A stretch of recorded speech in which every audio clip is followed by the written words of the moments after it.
Let's look at a step-by-step example for images and graph inputs. The image task will be an Mnist handwritten digit classification task, considering 28 by 28 pixel images. They are just one color. The transformation group of interest will be just the rotation group for 90 degrees. The input to our group transformations will be the vectorized images. For the graph task, we'll consider the task of classifying a graph. Our transformation group will be the joint permutation of adjacency matrices, where we jointly permute the rows and columns. The transformation takes a vectorized version of the edges of our matrix, and then outputs a vectorized version of the edges of our matrix. The first step is to obtain the Reynolds operator as an n square by n square matrix if the input is an n square dimensional vector. It's quite easy. You just need to get the Reynolds operator as a black box, and then you apply to this basis of the space, which is just one hot encoded vectors for each position. For EI, it gives you the ith column of T bar, and then you just stack all the columns to get T bar. Let's see an image example where we have the NumPy rotation 90 degrees as a black box rotation, and we want to construct the Reynolds operator from it. It's quite easy. You just apply the transformation for all the angles that you need to apply to for your group. That defines a T-bar function and takes an image as input and outputs a Reynolds operator for that image. And then if you actually apply to a given image that you have as input, you'll see what happens to the output. So we are going to apply it to all images that have 1 pixel different, right, which are the bases of the space. And then we're going to stack all the columns by doing this operation here. And we look at the 4 as transformed by T bar as a black box is the same as the T bar that we got as a matrix. An example for graphs, the group now is a permutation group. And you essentially do the same thing. You do all possible permutations. In the case of the permutation group, actually you don't have to really do this. It's really easy to get the Reynolds operator. But in any case, you can do that by brute force. Now, with the Reynolds operator as a matrix, we just need to get the left one eigenspace. For images, for instance, we just need to get the left eigenvectors with eigenvalue 1. T bar here is symmetric, so you just need to call the eigenvectors for Hermitian matrices. And that avoids some small issues, numerical precision and complex numbers that have very tiny imaginary components. You're going to save this basis because once you compute the basis, you can just reuse it for all your problems. We see that we have 196 bases here.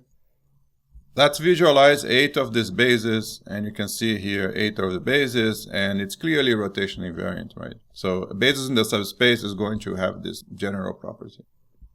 A neuron weight in the invariant subspace of the rotation group will be a linear combination of these basis vectors. The parameters will be alpha 1 to alpha 196, and you can see that you have fewer parameters than the original neural network.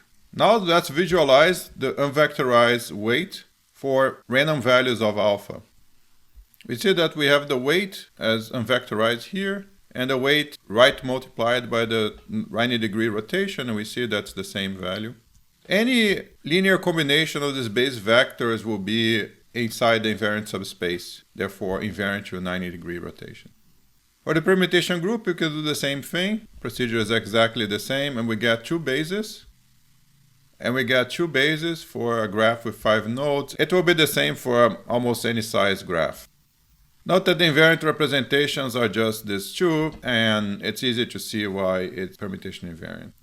Now let's construct an invariant neuron. For the case of images, we have 196 bases. We see this example with the input 4 here, that the inner product with the bases is always the same no matter how it rotated. For graphs, we have only 2 bases, so this is a adjacency matrix, this is another adjacency matrix, and you can clearly see that we get the same output for any permutation. And finally, a G-invariant neural network, say a G-invariant feedforward network, will be, you start with invariant layers and then you have fully connected layers later. Here are some experiments using the Mnist handwritten digit dataset. We have the training data, validation data, in-domain test data, so the digits are still upright, and the rotated test data, which is out of domain.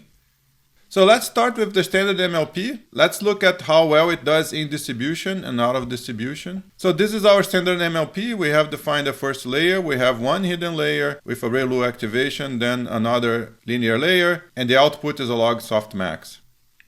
We train the neural network.